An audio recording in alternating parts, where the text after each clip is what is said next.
네, 안녕하십니까. 안태희 국장입니다. 태희 초대석 시작하겠습니다. 이광희 민주당 충북도당 선대위 총괄 선대위원장님 오셨습니다. 안녕하세요. 네, 안녕하십니까.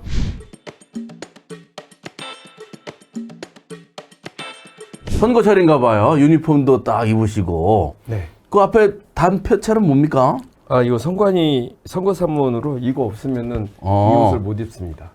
그 옷을 입으면 선거사무원이라는 표시를 해야 네. 되는 거군요. 이게 국회의원들이고 뭐 얄짤 없이 그냥 와서 막 이거 안 하면 선관위가 제일 무섭군요. 요즘 제일 무섭습니다. 알겠습니다. 그 의원님 당선하고 인터뷰한 게 불과 엊그제 같은데 1년 만에 또 큰 선거를 치르게 됐습니다. 네. 일상이 이거 선거운동인가 싶을 정도인데 어떻게 1년 만에 선거운동 좀 할만하십니까? 선거운동은 늘 할만하다는 말을 하면 안 될 정도로 좀 벅차잖아요. 예. 근데 사실은 벌써 한 20년 됐죠. 제가 그리고 20대 때부터 선거는 거의 다 참여를 해와서 네. 선거 때만 되면 사실은 가슴이 좀 뛰기 시작합니다. 그 선거에 그냥 체화된? 예, 그렇습니다. 아. 네. 우리나라가 벌써 한 70년 정도 되는 동안 네. 계속해서 선거를 통해서 안정적 선거를 통해서 여기까지 민주주의가 발전해 오지 않았습니까? 그리고 전 세계에서 가장 촉망받고 공정한 방식이라고 하는 선거제도를 가지고 있는 나라고 네. 선거 시스템을 가지고 있는 나라인데 이런 선거에 대해서 부정선거라고 하면서 비상계엄을 일으킨 이런 자가 있어서 이번 선거는 이루어진 거 아니겠습니까? 그 분이 예. 그 영화도 보러 갔다던데요? 그래서 전 진짜 화가 엄청 났는데요. 네. 자기가 비상계엄 시키는 장면을 보면서 파한대소하고 박수를 쳤다는 거예요. 지금 무슨 미친 짓을 하고 있습니까? 그리고 그 영화에도 상당히 많은 부분이 선거 부정에 대한 얘기가 나오는 모양인데 여전히 부정선거라는 음모론을 믿고 그런 헛된 망상 속, 자기만의 헛된 망상 속에서 빠져서 사는 이런 분들이 있는 것 같아요. 그래서 다시 한번 말씀드리건데 이번에 그런 분들은 투표 참관과 개표 참관에 꼭 한번 해보십시오. 그 참관 과정에서 대한민국 선거가 얼마나 네. 잘 투명하게 이루어지는지를 직접 네. 보시면 될 거 아니에요. 그래서 윤석열 씨는 이번에 투표 참관, 개표 참관 무조건 해주십시오. 글쎄요. 근데 선거에 도움이 되려고 그러는 거예요, 김문수 후보한테? 그 참 행동이 좀 묘하더라고요. 민주당에 도움이 되는 것 같긴 한데 어쨌든 그걸 떠나서 그자는 상식적이고 정상적인 상태가 아닌 것 같은, 그러니까 어떤 주술과 네. 미신의 나라를 만들지 않았습니까? 알겠습니다. 이게 선거운동 한창인데 매일 아침 새벽부터 요새 새벽별 보기 운동인가를 새벽별동단. 새벽별동단. 예. 새벽부터 다니신답니다. 예. 유권자들 직접 많이 만나실 텐데 반응이 좀 어때요? 역대 선거한 중에서 가장 좋은 편이에요, 사실. 그러니까 저희들이 신이 나서 하긴 합니다. 네. 그러니까 새벽별동단 같은 경우는 새벽 4시 반에서 5시 반 사이에 예. 예를 들어서 첫 버스, 출발하는 첫 버스의 운전기사들, 그다음에 택배가 밤새도록 이 밤을 달려서 와서 도착하는 택배 기사들, 그리고 청가물시장이나 육거리 시장에 새벽에 물건을 받는, 도매 물건을 받는 상인들, 이런 분들, 그 다음에 이제 24시간 영업을 하시는 분들, 예를 들어서 식당을 24시간 운영을 하거나 24시간 편의점을 하거나 하는 분들, 이런 분들도 찾아갈 생각이고요. 그리고 모판 요새 이제 농사철이지 않습니까? 예.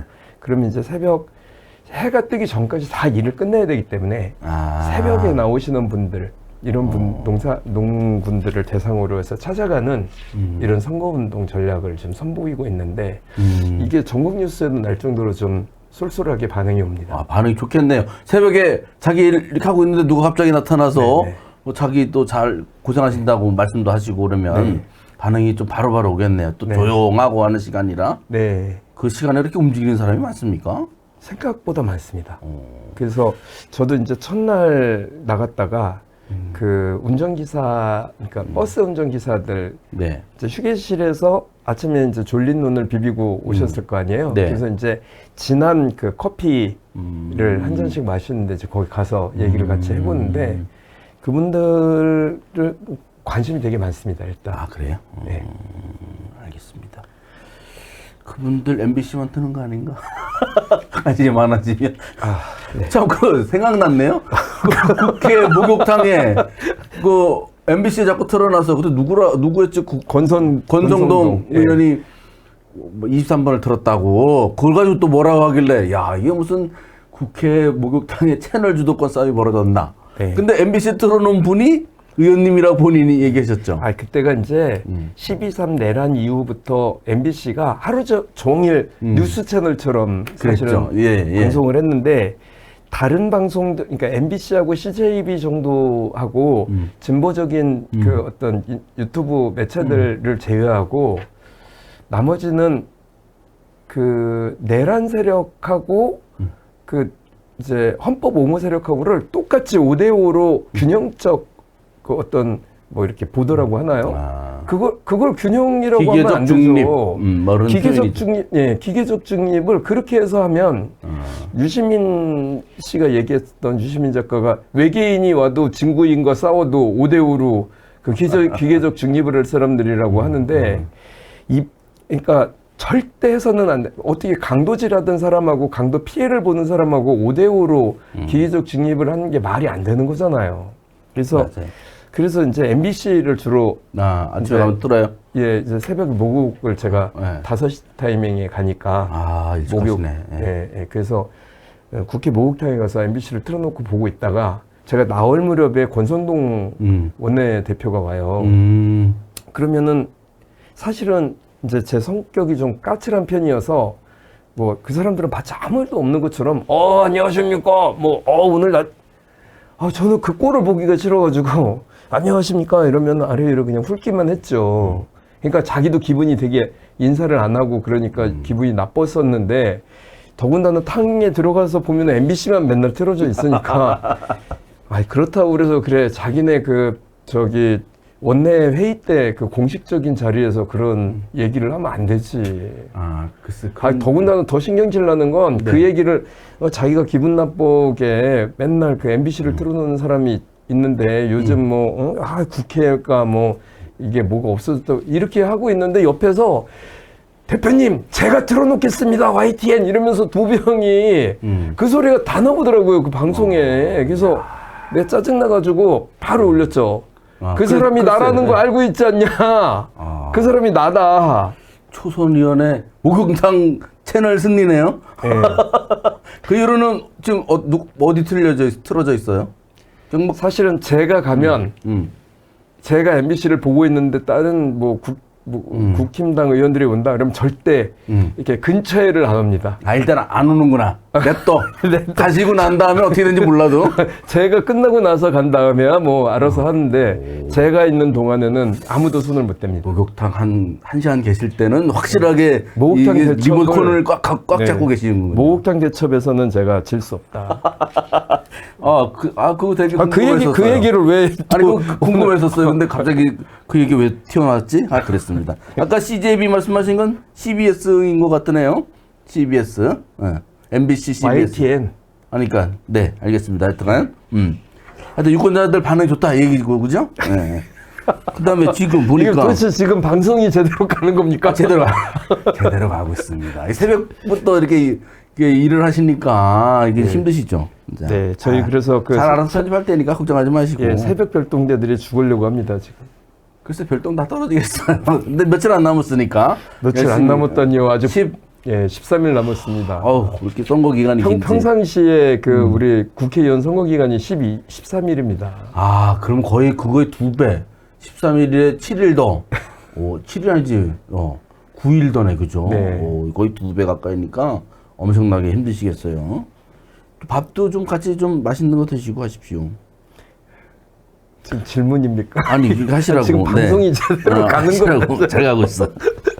그리고 그저 TV 토론에서도 그랬는데 김문수 후보, 이준석 후보, 이재명 후보 때리기에 집중하고 있고 뭐 2등, 3등이니까 1등 잡는 거야 뭐 당연한 그런 전략인 것 같은데 어때? 잘 방어하고 계신지 너무 뭐 좀 착한 이미지만 쌓는 거 아니냐 이런 얘기도 좀 있더라고요. 일단 이제 방송은 그 방송을 통해서 특별하게 문제가 생기지 않는 한 사실은 자기 지지자들에게 안도감을 주는 게 방송이지 않습니까? 네. 근데 그 3명 다, 아니 4분 다, 4후보 모두 자기가 목표했었던 목표치는 다 한 것 같아요. 제가 보기에. 그냥, 평타다. 평타. 4명. 다만, 저는 뭐 김문수보다도 김문수 할 얘기가 또 많으니까 네. 일단 제껴두고, 네. 이준석에 대해서 정말 그 분노를 했어요. 그 방송을 보면서. 어떤 면에서 그랬습니까? 최저임금 자율조정제라고 있어요. 최저임금. 그거를 이제 극단적으로 얘기하면 비수도권 임금차별 정책입니다. 그러니까 수도권에 사는 사람들은 임금을 많이 주고 비수도권에 사는 사람들은 임금을 적게 주자는 제도입니다. 이준석 후보 말로는 그 동네 임금은 최저임금은 그 지역 예. 광역의회에서 그렇죠. 하라, 예. 정하라 이런 예. 얘기인 것 그래서 같더라고요. 이것을 비수도권 임금차별 정책이 우리나라에서 처음 얘기된 게 아니고 네. 미국에서 이제 예를 들잖아요. 미국. 네, 예, 예. 텍사스 얘기하더라고요. 네, 그래서 그거를 본따서 일본이 시행을 한 적이 있어요. 쫄딱 망했죠. 누가 그 동네 가서 삽니까? 그렇겠죠. 임금이 옆 예. 동네가 더 많으면 위에 가서 사는 거지. 맞아요. 우리나라처럼 수도권 과밀 지역 같은 경우는 당연히 임금조차도 문제가 된다고 하면 수도권 가서 살죠. 지금도 수도권으로 빨대 현상이 되게 심하지 않습니까? 그럼요. 예. 저는 그 정책 자체도 문제가 있지만 이준석 후보의 태도가 전 더 문제가 있다고 생각해요. 이자는 정치를 하면서부터 시작하면서부터 남녀를 갈랐어요. 남자와 여자를 가르고 남성 젊은이와 여성 젊은이를 갈라서 지금도 지지하는 사람들이 남성 쪽이 주로 많고 여성들은 뭐 1, 2%대라면서요. 더군다나 노인들을 공격을 해서 노인들 버스비 안 줘야 된다고 하면서 노인들을 공격을 해요. 장애인을 공격합니다. 남성과 여성을 가르고 세대를 가르고 그리고 장애인과 비장애인을 가르더니 이제는 수도권과 비수도권을 가르는 이런 임금 정책을 하겠다는 거예요. 제가 정치를 하면서 수십 년 동안 절대 정치인이 하면 안 되는 거. 정치인이 대한민국을 어떻게 만들어놨냐면 결국은 남과 북을 가르고 영남과 호남을 가르고 수도권과 비수도권을 가른 게 정치인이잖아요. 네. 근데 그래서 정치를 하면서 선배들한테 배운 거, 제 스스로 체득한 거는 정치인들은 통합과 단결, 화합을 중시하는 정치를 해야지 분열을 일으키고 이렇게 서로 사람과 사람을 가르고 이런 갈라치기 하는 정책은 하면 안 된다. 이게 제 기본적인 정치 철학인데 이자는 약자들을 가릅니다. 약자들. 예, 약자들을 무찔러서 그러니까 지금 얘기한 여성도 약자였고 노인들도 약자였고 장애인도 약자였고 이번엔 지방이 약자잖아요. 이런 식의 정치를 이자는 정치하면 안 됩니다. 저는 또 하나 그것도 깜짝 놀란 게 감옥에 있는 분들을 노역을 강화시키겠다 그래서 그러니까 약한 저 얘기를 사람 왜 할까? 약한 사람들에 대해서는 사글이 짓밟는 그런 어쨌든 극우 포퓰리즘도 아니고 아주 못된 나치식 그 어떤 생각을 가지고 있어요. 우리랑 인종이 다르면 또 우리랑 뭐가 다르면 이렇게 그렇군요. 짓밟는. 그래서 저는 이런 것에 근거하는 정치는 절대 하면 안 되고 문제는 그런 것을 선호하는 어떤 젊은 세대들의 집단적인 어떤 뭐 펜코 같은 게 있지 않습니까? 자기들끼리 시덥대고 낄낄대면서 그 사회적 약자를 조롱하고 괴롭히는 혐오하는 이런 거는 이거는 안 돼요. 이런 거 가지고 정치하면 안 됩니다.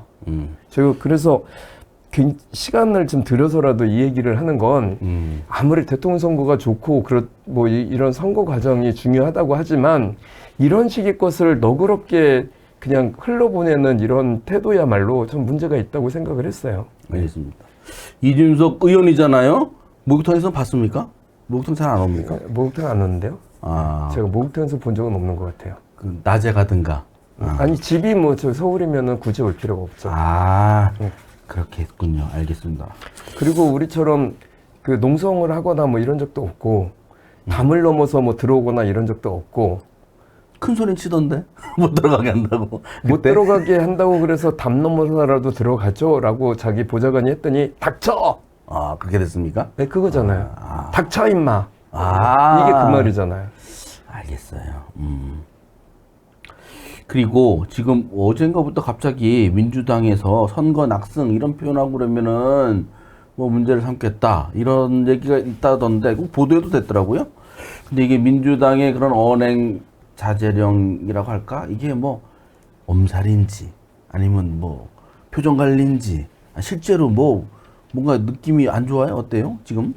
저는 이제 그 소위 말하는 이게 조선일보에서 60%를 뭐 넘보는 뭐 그 독점하는 뭐 이재명 이러면서 기사를 크게 냈어요. 아 그런 게 있었어요? 예, 그거를 보면서 위기감을 확 느꼈죠. 아 저게 뭐냐면 나머지들은 다 모여서 저렇게 일당이 독주를 하는 것에 대해서 그 못하게 막아야 된다는 그 소위 말하는 그러니까 반대 논리인 거죠.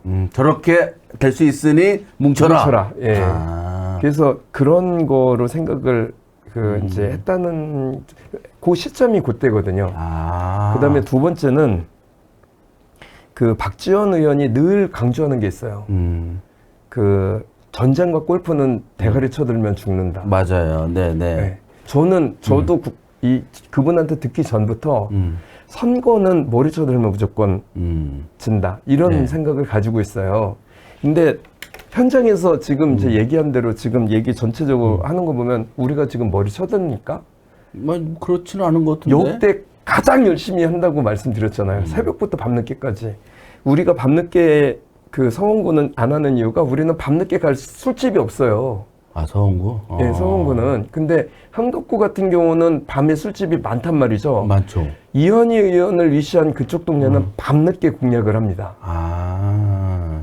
그러니까 우리 서원구나 뭐 상당구 일원이나 이런 데는 밤늦게까지 하는 데가 별로 없어요. 그렇죠. 청원구나 흥덕구 같은 경우는 밤늦게까지 하는 네, 데들이 좀 있기 있죠. 때문에 예. 그런 데는 공격을 한다는 거죠. 아하. 그러니까 우리 쪽은 새벽을 활용하고 그쪽은 밤을 공략을 하는 거거든요. 하루 일상으로 보면은 거의 12시간 막 이렇게 12시간이 뭐 더 할 거야 네, 아마 네. 선거운동을. 네. 그리고 도당위원장으로서 벌써 충북 전역을 3번째인가 이제 이렇게 돌으려고 하고 있습니다. 벌써 네, 한 네. 2번 돌고 예. 한 3번 간 데도 있고. 그러니까 그 어느 때보다도 똘똘 뭉쳐서 하고 있다는 점 말씀드리고 뭐 선거 낙승한다는 생각보다 절박함이 훨씬 더 앞서 있는 분위기예요, 사실. 민주당 보면 네. 막 춤도 엄청나게 추고 예. 막 인사도 막 전투적으로 하고 쫓아다니면서 막 큰 소리 내고 하잖아요. 이게 절박함의 표현이라고 저는 생각하는 거죠. 선거 운동을 하라 해서 하는 게 아니고 본인들이 각자 절박하게 느낀다. 지금 대한민국의 운명이 풍선등화 같은 상황에 놓였었잖아요. 네. 지금도 여전히 그 뭐 법비라고 표현을 하는 사법 집단들은 여전히 뭐 오늘도 뭐를 하겠다고 계속 협박을 하는 거예요. 국민들을 향해서. 예. 그래서 그 내란이 종식되지 않았고 이미 현재의 국민들의 투표권을 위협하는 그런 세력들이 여전히 존재를 하고 감히 국민들이 투표를 하는데 사법부가 나서서 뭔가 의견을 제시하고 사법부가 심지어는 그 가장 그 지지도가 높은 후보를 없애버리려고 한 거 아닙니까? 이런 것에 대해서 용납할 수 없는 상황들이 계속 진행이 되니까 사실은 굉장히 절박하고 그러니까 하루하루에 어떤 뉴스가 나올지를 모르는 이런 삶을 한 6개월 정도 살면서 다들 굉장히 민감해져 있고 빨리 이 상황을 정상으로 돌려야 된다는 절실함과 절박함이 선거 운동으로 표현이 되고 있는 중인데 이제 그런데 뭐 조선일보 같은 곳에서 뭐 60% 이러면서 우리가 전혀 상상하지 못하는 실제로 여론조사에서도 그 정도 간 적도 없을 뿐더러 51%뭐 이 정도지 그 이상을 넘는 이런 여론조사도 나온 적이 없잖아요. 거의 한 40, 네, 뭐 40대 후반 근데 그랬죠. 그런데 마침 무슨 선거 낙승이라고 하면서 그걸 조장하려고 하는 저는 그것도 음모와 세력이라고 생각해요. 우리는 일체 그런 거 자체가 없습니다. 지금 분위기 보시면 아시잖아요. 네, 알겠습니다. 아니, 조선일보는 안 보니까 뭔 얘기인지. 네. 알겠습니다. 그리고 이게 뭐 선거 운동만 얘기하기도 좀 그런 게 일단 또 공약도 되게 중요해요. 근데 공약 뭐 각 후보들이 꽤 많은데 그 중에서도 일단 저희가 청주에 있으니까 청주와 충북에서 중요하게 여기는 공약들, 특히 이재명 후보가 강조하는 공약들 이게 어떤 게 있는지 좀 궁금해서요. 사실은 저희들이 선거가 원래대로 치러지면 2년 후에 치러지는 거지 않습니까? 예.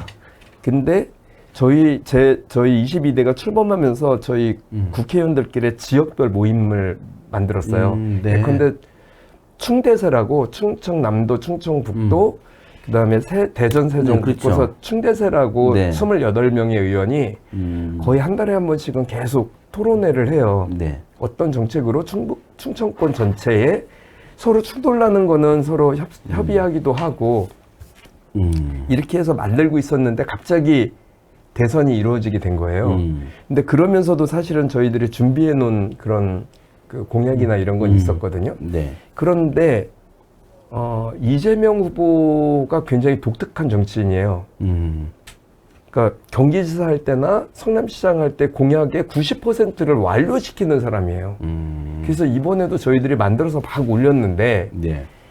내가 임기 때까지 그 뭐 손이라도 될 수 있는 공약 중심으로 그분은 완결성 있는 공약 중심으로 직접 챙기는 분이에요. 아하. 그게 이제 특징이 있어요. 근데 그래서 저희들은 이제 충청권을 아우르는 가장 큰 공약이 뭐냐. 신행정 수도. 네, 네. 그러니까 그건 노무현의 꿈이기도 하고 2004년도 처음 신행정 수도가 세종시로 나올 때만 하더라도 네. 그 지역 소멸 예정 지역이 4곳밖에 없었어요. 220여 개 지자체 중에서 네. 4곳. 근데 지금 20년이 지나고 나서 지금은 거의 과반수가 다 그렇죠. 예, 네. 이런 위기에 몰려 있는 상황이 됐어요. 그러면 그 안에 뭔가 균형 발전 정책이 실패했다고 봐야 되는 거죠. 20년 동안에 그렇죠. 예, 근데 그러면 다시 원점으로 돌아가서 사실은 그 신행정 수도 얘기가 나오고 나서 균형 발전이란 얘기, 지방 분권이란 얘기, 지방 자치란 얘기가 힘을 얻기 시작을 했거든요, 사실. 예, 맞아요. 근데 그 당시에 그 핵심적으로 수행을 해서 지금 지방자치 부활한 지 30년이 됐는데 성공했다고 보이는 게 한 3가지 정도의 정책이 제 개인적으로는 성공을 했다고 보여요. 첫 번째는 세종시, 네. 두 번째는 혁신도시. 네. 아시죠? 혁신도시들은 다 GRDP가 거의 울산에 맞먹을 정도로 부자라는 거. 충북에서도 그 여기 진천음성. 예, 진천음성, 그다음에 뭐 강원도에서도 원주, 전주 뭐 이런 데들 혁신도시가 간 곳들은 거의 대부분이 GRDP 자체가 엄청나게 올라갔죠. 네. 그리고 세 번째가 제주특별자치도. 제주특별자치도. 예, 제주특별자치도는 자율권을 현재 8대2의 구조인데 네. 80은 국가가 하고 20은 지방이 이렇게 수행할 예산도 그렇고요. 그런데 그 제주도만 30% 정도까지 자율성을 높였습니다. 아, 그래요. 그래서 18년이 지났는데 보니까 제주도가 전국에서 가장 많이 고시간에 발전한 그렇지 않습니까? 그러니까 GRDP도 늘었고 개인 그 가구당 소득도 늘었고 네. 예. 지역도 굉장히 많이 발전해서 오히려 더 많이 발전되는 것을 우려하는 정도까지 왔고 이제는 새로운 시대로 해서 전기로 100% 움직이는 도시를 만들겠다고 지금 준비 중인 거 아니에요. 네. 그런데 30년 동안 오면서 그게 안 된 거예요. 다른 지역은 그대로 8대2 구조. 그 이 세 가지의 공통점이 다 노무현 정부 때 시작이 됐다는 겁니다. 그 이후 정부는 별로 이렇게 별다른 뭔가를 나타내지 못했어요. 예. 그러면 다시 원래대로 들어가서 신행정 수도를 성공시키냐, 그냥 단순하게 대통령실 오느냐 마느냐, 아니면 뭐 국회 뭐를 옮기느냐 마느냐 이런 정도가 아니라 말 그대로의 신행정 수도로의 완성, 네. 이게 핵심이 되는 겁니다. 그러면 이제 두 번째는 충북의 문제예요. 네. 세종시 만들어놨더니 빨대 효과 때문에 그쪽으로 인적 자원도 뺏기고 돈도 뺏기고 하더라. 그 뭐 사람들도 전부 거기다가 아파트에 들어가고 하려고 전부 그쪽으로 가는 거 아니냐. 네. 그래서 이번에 신행정 수도의 다른 도시들, 세종시를 제외한 충남북, 대전 같은 경우는 빨대 효과가 설사 있다고 하더라도 훨씬 더 그 반대급부로 성장할 가능성이 높도록 우리가 차기를 만들어 보자. 이게 이제 이번 대통령 공약에 뭐 다른 거 구구하게 많지만 핵심적인 내용입니다. 그래서 내체가 신행정 수도 얘기를 이렇게 좀 장황하게 한 거고요. 신행정 수도가 세종시를 중심으로 해서 발전을 뭐 대통령실도 오고 뭐 이렇게 하면 충북과 청주 인접해 있는 이런 도시들의 발전은 어떻게 담보할 것인가. 그래서 그러면 행정 수도를 가는 관문의 역할, 네. 그리고 충청권 전체의 관문의 역할을 뭐 서산 이런 데 말고 청주 공항으로 아예 딱 못 박자. 지금 450만 이렇게 가는 거를 1000만이 오갈 수 있는 공항으로 해서 여기를 통해서 들어갈 수 있도록 하자. 내륙 최고의 공항으로 만들고 그렇게 되면 이 공항은 제일 큰 인천, 그 다음에 제주 공항, 그 다음에 김포, 청주잖아요. 김포를 능가하는 공항으로 이게 민간 활주로가 완성되는 즉시 그 정도 상태까지 갈 수 있도록 준비를 하자. 이거고, 그리고 대전도 그렇고 그 각 뭐 자기들의 특징적인 어떤 개발 전략, 발전 전략들 있잖아요. 네. 과학도시로서의 대전 네. 새롭게 다시 지금 다 약간 사그라들었지 않습니까? 그거 다시 만들고 그것을 5송까지 확대를 해서 네. 5송과 그 유성을 잇는 이 예. 과학 벨트를 제대로 가자는 거예요. 그래서 그렇게 되면 근데 이거 하면서 우리도 아시다시피 5송 바이오도 그 이명박 정부 들어서 가지고 이명박 형이 저 대구로 갖고 가지 않았습니까? 반을. 반 잘라갔죠? 예. 그리고 원래 그 과학도시를 만든다고 하면서 기초과학원 3,000명이 들어가는 기초과학연구원들이 만든 기초과학연구원 만들기로 했던 거 그거 쪼개가지고 전국에 다 해서 100명씩 다 나눠놓고 결국 그게 뭐가 됐습니까? 그거를 다시 어쨌든 이런 상황들을 복원할 수 있도록 하는 거. 그러기 위해서는 지금 우리가 확보한 방사선 과속기를 제대로 완성시키는 것. 그래서 연구진들을 이쪽으로 배치를 해서 이게 벨트화 돼가지고 연구 클러스터가 완료가 될 수 있는 이런 거를. 그러니까 세종시만 하는 게 아니라 충북권이 실질적 이득을 얻을 수 있는 것. 그와 관련된 각종 광역교통망들을 만드는 것. 이런 것이 망라되어 있는 게 이번 공약의 특징입니다. 좀 잘 이해가 됐습니다. 네. 왜 그냥 다 공약을 비슷하게 하니까 그런가 보다 했더니 그게 아닙니다. 아니고 예, 저희들이 1년 이상을 준비를 해온 겁니다. 그러니까 세종시는 세종시대로 행정 수도의 역할을 하고 그렇다고 청주나 충북은 또 나름대로 쉽게 해서 경쟁력을 가질 수 있도록 하고 그렇습니다. 거기에 큰 역할을 하는 게 이제 청주공항하고 방사선 가속기고 뭐 기타 여러 가지가 있겠네요. 그래서 이제 힘들어서 자기들 공약도 해야 될 거 아니에요. 서원구는 일본 공약이 그 미평교도소 이전하고 거기에 교육특구 만드는 거잖아요. 그럼 그것을 대통령 선거에 공약으로 내걸었으면 이재명 후보가 원래 뭐라도 걸으면 하는 분이니까 실제로 이거를 그 임기 기간 중에 목표 계획치라도 내놓든지 사비라도 뜨든지 뭐를 연구 용역이라도 제대로 하든지 해서 뭔가 이전을 위한 노력과 그것을 새롭게 건설할 때 대한 공약을 내놔라. 이런 게 이제 서원구의 입장이고 그게 서원구가 발전할 수 있는 기반이고 서원구에는 또 하나는 야구장도 있고 여기 운동장도 있고 체육관도 있는 이 서원구예요. 이게 있다는 이유로 그 뭐 이렇게 체육 공원들을 하나도 안 만드는 곳이 그래서 여기 상당구에는 13개, 흥덕구에는 10개, 그 저기 흥덕구에 10개, 청구에 18개가 있는 그런 체육 시설들이 한 개도 없는 거 아닙니까? 체육공원이.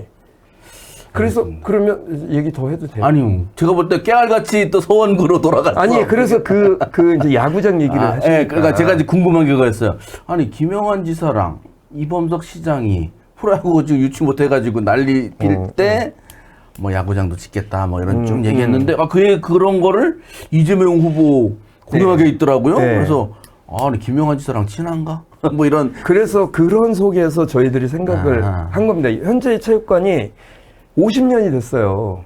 다 낡은 시설들이에요. 규격에도 맞지 않고요. 이것을 어쨌든 지금 대통령 그 이재명이 되면 그때 이 체육시설 전체를 손을 보는 그래서 이걸 이전을 하든가 뭐를 하는데 그래서 전문가들 토론회를 좀 한번 해봤어요. 네. 그랬더니 당장 옮길 수 있는 방법이 있다 하면서 저한테 제안을 한 건 확 밀어버리고 아파트 짓고 사러 옮기면 거기서 나온 돈으로 옮기면 돈 남는다. 그렇겠죠. 뭐 일단 가장 현실적으로는 나는 안 된다. 그것 때문에 우리 성원구가 감당해야 됐던 그 수십 년간의 그런 노고들을 그런 식으로 거기 또 아파트 지란 말이냐. 아하. 그건 안 된다. 그래서 대안들을 좀 이제부터 대통령 선거가 끝나면 그 체육 그 스포츠 타운들을 어떻게 만들 것인가에 대한 고민을 시작을 하려고 일단 그걸 넣어놨습니다. 네, 고민이 많겠네요. 아파트 들어서면 금방 옮기고 하는 거. 아니 미평교도소도 똑같아요. 지금 그죠? 그 전문가들이 한 얘기가 미평교도소 거기다 아파트를 때려질 테니까 그 돈으로 그렇죠. 이전 비용 다 나오고 남는다는 거예요. 그러네. 예. 근데 그렇게 가면 제일 손쉬운 방법인데 그렇게 할 거면 그동안 그 지역민들이 왜 그것 때문에 고통을 받고 그 지역의 인근 토지나 이런 거를 자기 사유재산을 그렇게 물려서 있었단 말입니까? 무슨 얘기지? 그래서 야구는 청주에 와요? 안 와요? 그렇게 아니요.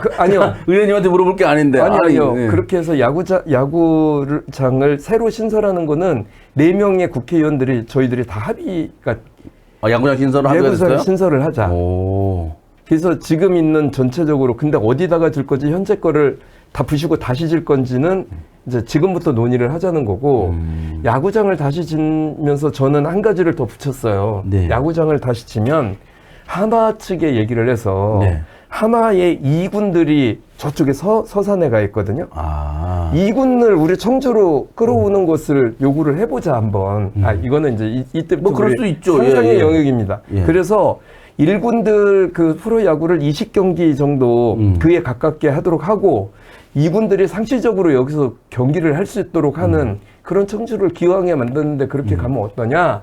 이게 이제 제 아이디어인 겁니다. 하나 보고 돈 내서 청주에 지으라고 해요. 그래서 하나하고도 얘기를 거기 왜 지금 대전에만 줘요? 아니 그러니까 하나하고도 얘기를 하는 건데 하나는 그동안 대전에 준 게 있단 말이에요. 그걸 뽑아 먹어야죠 자기들은. 아하. 그러니까 청주를 다시 뭐를 하면 청주에도 뭔가를 내면 우리도 뭔가에 대한 반대급부를 줘야 되는 거니까 그걸 뭐로 할지는 일단 대선 끝나고 나서 우리가 좀 더 논의를 해보자. 그러니까 청주를 새롭게 만들어 가는데 그 이 스포츠타운하고 밀평교도소는 굉장히 중요한 문제라고 보는 거죠. 청주 야구장 있는 데가 서원구예요? 예. 그게 흥덕구 아니었어요? 서원구입니다. 어디부터가 흥덕구예요? 저쪽으로? 그 체육관 넘어서부터. 그 야구장 청주 예술의 전당 넘어서부터. 넘어서는 흥덕구고. 거기도 예술의 전당 넘어서 하고 요쪽 북쪽으로는 또 흥덕구입니다. 아, 거기 저희가 좀 헷갈리는구나. 이게 네. 잘 몰라서. 네. 서원구였군요. 그래서 큰 게 있으니까 작은 그런 그런 거 하나도 안 동네에 만드는 겁니다. 체육센터 이런 것들이 네. 이제 그 자꾸 배제가 돼서 네, 배제가 된 겁니다. 최근에 산남동인가 어디 짓는 것 같던데? 지금 분평동 그거 하고요. 제가 제 임기 동안 산남동, 분평동 거기에 하나 하고 네. 개신성화 중림동에 하나 지금 이제 설계 다 끝나고 곧 이제 시작을 할 거고 네. 그 다음에 남이면에 하나는 아직 준비가 안 되고 있는데 그렇게 세 개는 내가 내 임기 때 삽이라도 뜨고 내가 끝내고 오겠다는 게 알겠습니다. 제 그 행복까지 깨알같이. 깨알같습니다. 난 삽이라고 그래가지고 사비로 쓰신다 이런 용어 나올 줄 알았더니 삽이라도 꼭 삽이라도 떠야지 이제 뜨시기 바랍니다. 그래야 또 잘 진행이 되니까. 근데 지금 방송이 제대로 되는 건지 잘 되고 있습니다. 아주. 모르겠습니다. 우리 너무 이렇게 편해서 그런 것 같아요. 아주 잘 되고 있어요. 그리고 제가 이제 궁금한 건 이재명 후보에 대해서 지난 몇 년인지 몰라도 꽤 오래 뭐 사법 리스크부터 해서 실제로 테러도 있어서 거의 죽을 뻔했잖아요. 뭐 이런 거 했는데 그거를 또 요새 또 조롱하는 그런 또 얘기도 있다고 하는데 그래서 좀 궁금해요. 인간 이재명은 어떤 사람이냐, 왜 이렇게 악마가 됐는지 가까이서 보시니까 뭐 오해가 있다면 오해를 좀 풀어주시고 그 진면목이 무엇인지 좀 알려주실 수 있습니까? 그 크게 보면 두 가지인 것 같은데요. 그러니까 사법 리스크라는 악마화 그게 계속 진행이 됐죠. 네. 윤석열 정권 들어서기 전서부터 그 얘기가 나와가지고 들어서고서 3년 내내 털었습니다. 수백 번에 걸쳐서 털고 요만한 건이라도 나오면 그게 별건 수사라 하더라도 다 걸었어요. 그렇게 했는데 그 법정에 가기만 하면 지금까지 나온 건 다 무죄. 지금까지 무죄로 나온 거 아닙니까?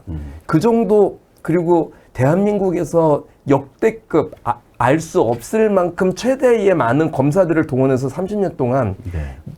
그러니까 대한민국의 어떤 다른 형사 사건을 수사해야 될 검사들을 다 여기다 투여를 해서 해왔는데 걸린 게 없고 법정에 가면 다 무죄가 주로 나오는 거예요. 아니 생각을 해보세요. 선거법에 우리도 그런 거 많이 걸리지 않습니까? 100만 원 전후해가지고 네. 그거는 그러니까 당선된 사람에게 적용이 되는 당선 무효형. 그거는 낙선한 사람이 그 정도 걸리면 그냥 지금까지 관행적으로 없애왔잖아요. 낙선자에게도 당선 무효형을 때리는 이런 거의 그런 사례가 허경영 때 한 번 있었다고 그러더라고요.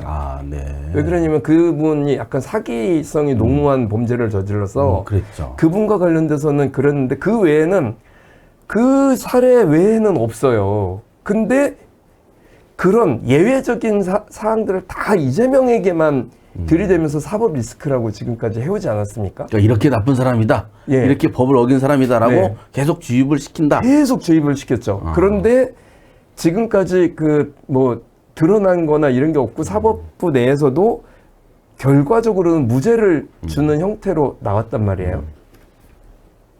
그리고 이제 또 하나는 범죄자, 정가 사범의 범죄자 이게 사실은 시민운동 하면서 걸렸거나 예를 들어서 음주운전 이거는 이건 변명할 여지가 없는 거죠. 근데 다들 요 정도 걸린 거가 4건이에요. 네. 그리고 시민운동 하는 과정에서 주로 걸린 게 2건인가 있고요. 그러면 그렇게 굳이 따지면 김문수는 전과 10범입니다. 아, 그래요? 예. 그 예전에 걸 다 따져본다면? 다 따진 거잖아요. 지금 이재명은 예전 거부터 어려서부터 지금까지 다 따져서 전과 4범이라면서요. 그리고 시민운동 하다가 한 거 다 쳐가지고 전과 4범이야. 그럼 전과 10범인 김문수는 뭔데? 그러니까 소위 사법 리스크라고 하는 악마화는 이게 실체가 없다는 거고요. 또 하나는 전 김문수 후보가 진짜 나쁜 X라고 생각을 하는데 이렇게 투명유리 이렇게 방어하기 위해서 방탄유리하고 하는 것에 대해서 자기가 방탄복 입고 있는 거 막 조롱하면서 나는 방탄복 안 입습니다 막 이렇게 하잖아요. 네. 칼에 찔린 사람이에요. 죽을 뻔한 적이 있는 사람이에요. 그 사건이 아직 완료가 되지도 않았어요. 그 사람 외에 동조자에 대해서는 수사도 하지 않았어요. 그리고 여전히 의혹이 굉장히 많이 남는 김구 선생님 의혹 같은 이런 의혹이 많이 남는 사건이에요. 그래서 새로운 정부가 들어서면 이 사건은 다시 수사해야 된다는 얘기가 나오고 있는 건이에요. 그리고 12.3 내란 때 무장한 군인들이 침탈을 해서 한동훈 대표까지 포함됐었죠.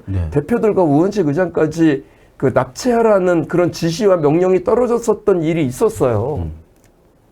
그리고 물고기 밥이 되게 어디 연평도 가서 수장을 시킨다는 둥 무슨 이런 일이 있었던 이런 상황에서 그걸 조롱을 한다?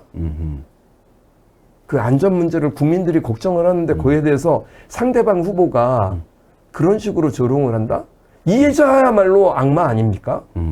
저는 그거 보면서 저 사람이 옛날에 왕년에 그래도 한 번쯤은 노동운동에 참여했었다고 하는 그것도 옛날 일이지만 한 40-50년 된 얘기지만 아무리 그랬다고 그래도 인간이 저런 식으로 비열하게 바뀔 수 있을까?